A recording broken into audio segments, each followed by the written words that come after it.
Hello guys, welcome back to my channel. ఈరోజు మనం boiling point 2021 గురించి మాట్లాడుకుందాం. ముందుగా చెప్పాలంటే నాకు ఈ సినిమా బాగా నచ్చింది. ఇది అందరికీ నచ్చే కమర్షియల్ సినిమా కాకపోవచ్చు, కానీ రియలిస్టిక్ డ్రామాస్ ఇష్టపడే వాళ్ళకి ఈ సినిమాకు మంచి ఎక్స్పీరియన్స్ని అందిస్తుంది. కథ విషయానికి వస్తే, ఒక బిజీ రెస్టారెంట్లో ఒకే రాత్రి జరిగే సంఘటనల చుట్టూ సినిమా తిరుగుతుంది.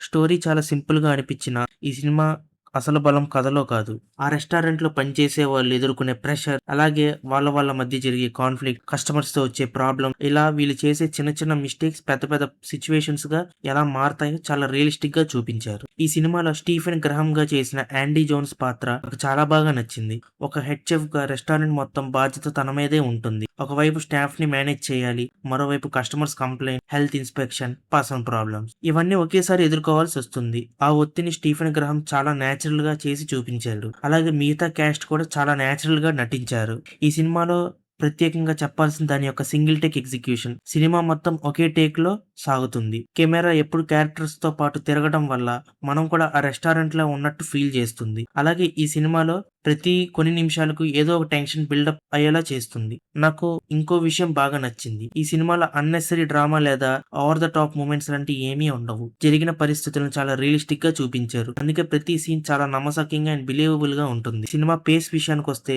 పేస్ కూడా చాలా బాగుంది.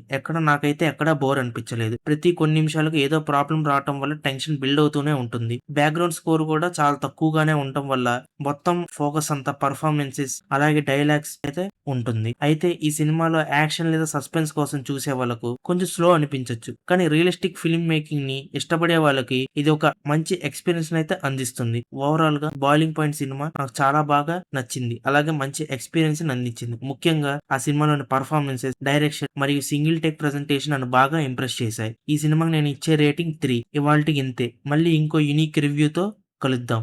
Thanks for watching. Bye bye.